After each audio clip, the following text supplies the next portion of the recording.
It's spring, it's vlog time, what better time to be alive. I am going to Copenhagen today and I'll be there working, doing meetings, and I have some events to attend all week. It's gonna be exciting. I have some fun stuff planned.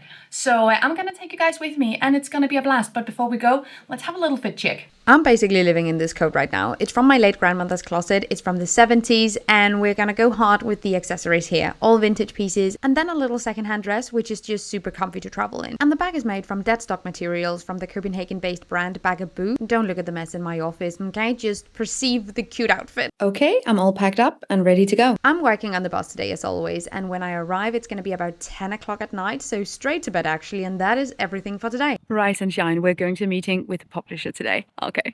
The thing is, I want to do a third book, but I'm looking for a new publisher. And this is a very first meeting, just checking out the vibe. I actually debated myself on whether or not I should say anything, because what if it falls through and I'm just the idiot who talked about it online. But this is the very first baby step, and I'll let you know how it goes. Honest to God, this is like my third time doing it.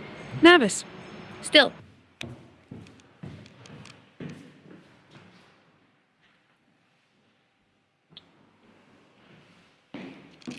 The more I talk about this third book, the more it sort of takes shape. Anyway, now I'm just standing like this. Great. By the way, I thought it was going to be like 12 degrees. It's currently 16, so I'm sweating my ass off. I'm getting my hopes up, which is exactly what I said I didn't want to do. Fuck it, we're doing it. After the meeting, I arranged to meet up with my friend Alexandra because we are going to have lunch at Bistro Verde. She's also vegan and she recently moved to Copenhagen and I love spending time with her. You're just so excited for the food that you show up at the restaurant like 10 minutes before it opens. I'm just gonna spy on the menu like I didn't already do that yesterday. Look, my book is in brilliant company with Ed Winters and Peppa Pig in the restaurant. Represent! Gonna lie, I come here basically every time I'm in Copenhagen, but they change their menu sometimes. Although their vegan carbonara will always be my favorite, and I always kind of wish that was what I chose no matter what I ordered. It's the pasta curse. Alright, so we have the carbonara, a classic. It's good. An arancina and the burger. And this is perfect. Look at that. Just eyeing your pasta. Gorgeous. I am here with Alexandra, an absolute Danish queen. Ja, det går ja. Det går godt. Det går godt. How long have you been learning Danish for? Wait. 3 måneder. I understand what you're saying. 3 months. 3 months. I think that is so phenomenal. I just told you my phone number in Danish and you got it. And if anyone knows anything about Danish numbers, it's like their shit. So I am color me impressed. You're doing really amazingly.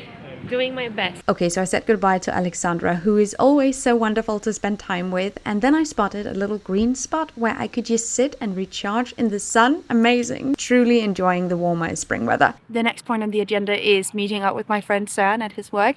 Then we're gonna go have dinner at some point, and we're gonna go and watch the new The Devil Wears Prada, which, to be fair, probably sucks.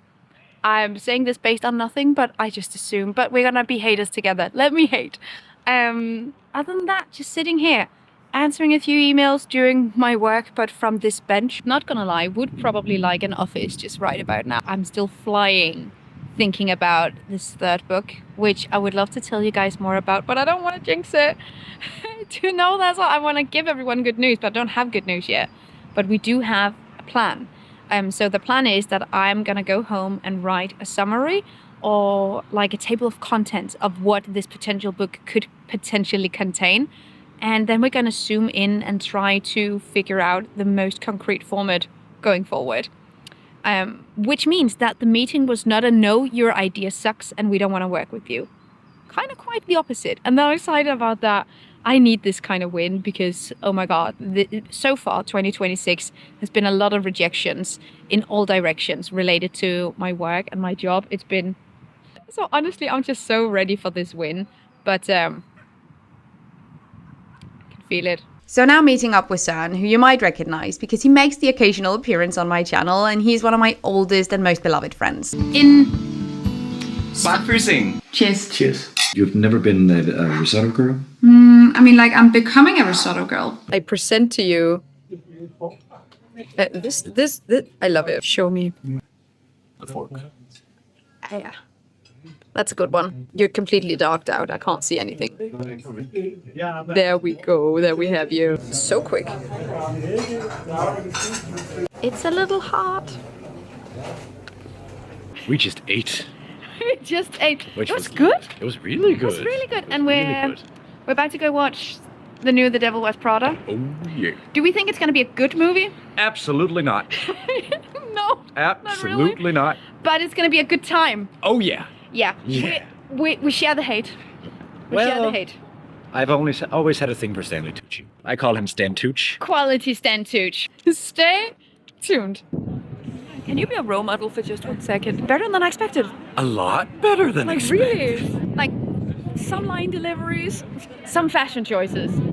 I have notes. I have thoughts. I don't know jack shit, but there were also very pure, honest reactions on both our ends. Just, aww. You guys ever been shushed in a movie theater? We were shushed. You were literally shushed. Whoopsie doopsie. Oopsie doopsies. Shout out to The Last Supper. Oh yeah. Yeah, Oh yeah. very physical reaction. I had a good time. Good old family fun. Oh yeah. Yeah, That's all. that's all. Yeah, I brought home the plastic glove that I used for my pick and mix. What about it? Because I might be able to use this for something at some point. I don't know. So yeah, it goes into the deep of my handbag. And yeah, that concludes a very busy day and my career as a movie critic. See you tomorrow. On today's agenda, we're going to the Global Fashion Summit. So that's where I'm headed now. And that's going to be the majority of my day. I am going into this with a certain level of skepticism. Have I or have I not requested to watch a specific panel because Pamela Anderson is going to be there? I just really want to see. So I just missed the train because I wanted to get a samosa for the trip. I have my samosa. There's no train. As you can probably see, this was greasy beyond any reasonable measure, and the filling was bland, but there's no time to dwell on that because now I've arrived at the Global Fashion Summit. So let me take you through what is actually happening. The summit is hosted by Global Fashion Agenda, and I'm here with a press accreditation. So yeah, everyone thinks I'm a journalist, and I would much rather say independent media rather than influencer. Just call me vain or whatnot, I don't care. It's a conference for people in the fashion industry that focuses on innovation, sustainability, and building future resilient businesses. The summit gathers people from all across the value chain of fashion, or at least that's what it says on the mission statement, but I saw more CEOs than garment workers here. So, you tell me. My eye quickly went to this massive display about bio-based elastane, which is usually made from fossil fuels, and the company had some interesting ideas on how to incorporate this material, although it wasn't officially rolled out yet.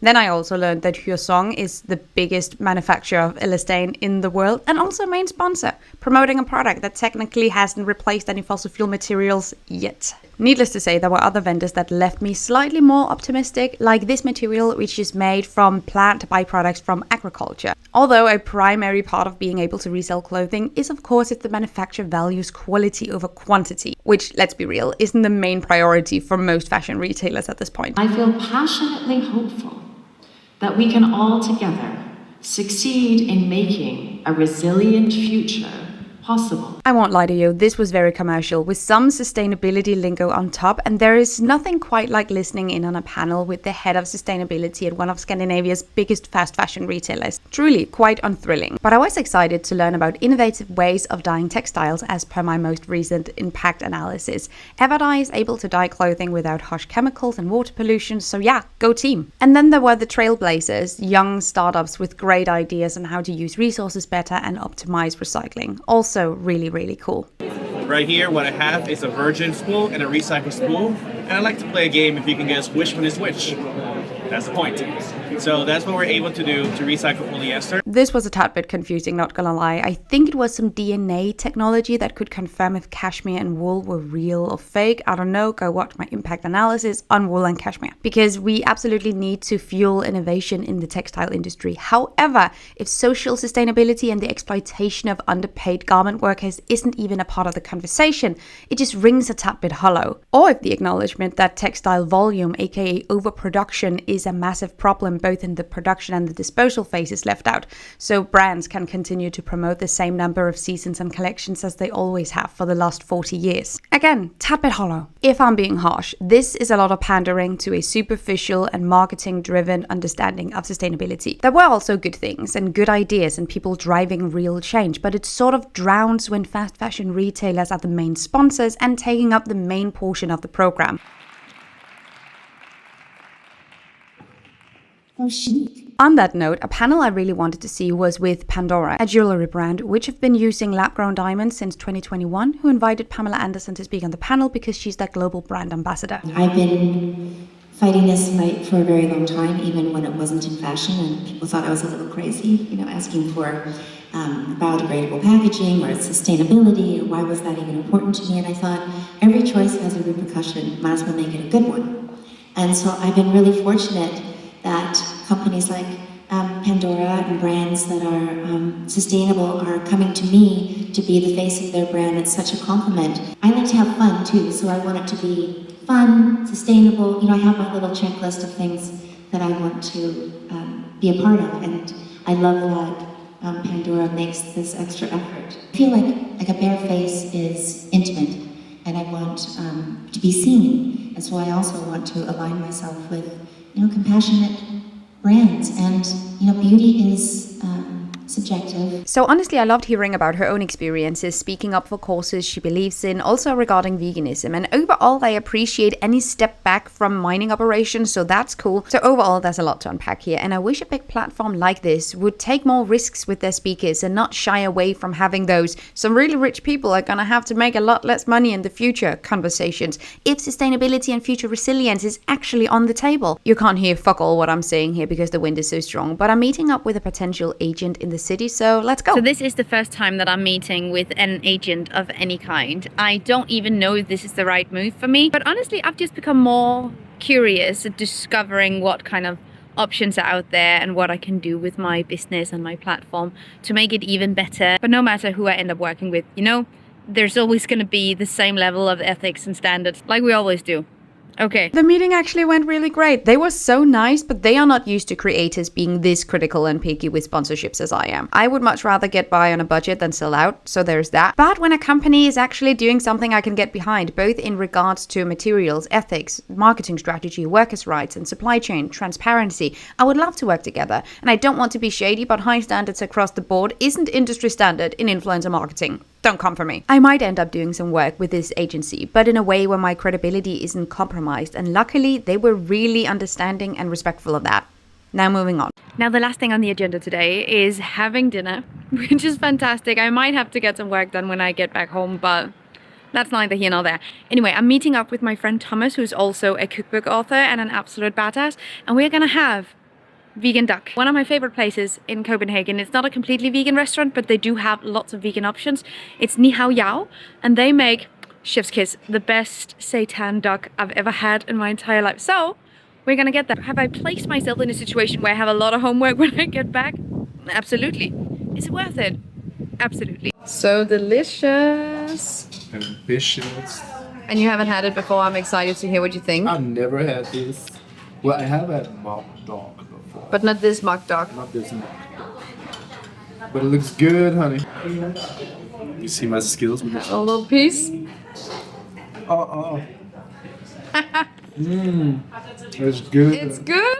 Yeah. They have a lot of plant-based options at Ni Hao Yao. Just be aware that they use the same oil for everything. That doesn't bother me personally, but it's good to know before ordering. It's time for a morning run. I am in a 3 runs a week program and I'm feeling really good about it, and this is an incredible way to start the day. I also have 0 expectations, so let's see how far I get. First kilometer went down easy, and honestly so did the second. The third was all hills, rip, and I decided to end it after 4, so I ended up at 4.5 and now I can get on with my day. I actually just changed my ticket. I was supposed to leave Copenhagen at 5 and now I'm leaving at 2:30 instead because I'm so tired. Anyway, the run was really good. Actually, it was like above my normal pace or what I normally do. So that was really fantastic. I did not expect that. I went into this run with a very whatever happens, happens. But the last thing on my agenda now is that I have a meeting with Greenpeace and I am excited. I I've worked with Greenpeace basically all of last year, basically every month. So I'm excited to see what happens there. They are going to be at Roskilde Festival, which is the biggest music festival in Scandinavia. And I'm going to be there as well. So we have to figure out a way of doing an event together. And I was thinking about going back to the Global Fashion Summit, but I feel like I did what I needed to do yesterday. I saw the textile innovations and solutions that I wanted to see. I have thoughts related to the overall experience and the perspectives that were shared. I do not agree with all of them, far from really. So I'll add some more perspectives on that as well. If I haven't already, I might. So yeah, now we're gonna catch the bus and go visit Greenpeace. And then we're going home. We're gonna grab some lunch somewhere and then we're gonna go home. Kind of wanted Max Burger. Let's see what happens. Anyway, fit check. Was also the dress I traveled in and it's so comfortable. So we are going all in on comfort today. Waiting for the bus. So glamorous. The office of Greenpeace look and feel exactly the way you would think it would. It had banners everywhere and I actually saw an acoustic guitar somewhere. They showed me their storage room because perhaps you recall I'm not completely inexperienced with Greenpeace props. However, this pic scared me half to death. Why is it so scary? I can't look at it and I can't stop looking at it. But their cafeteria was bang on and full of vegan options, so I changed my lunch plans. Afterwards, before the bus, I did stop by Max after all to get just 4 veggie nuggets. They are so good. Big recommendation for a quick bite. And by the way, shout out to the plastic-free packaging here. They gave me so much vegan mayo though, so I'm gonna put this in my bag and save it for something else because we're not wasting food here.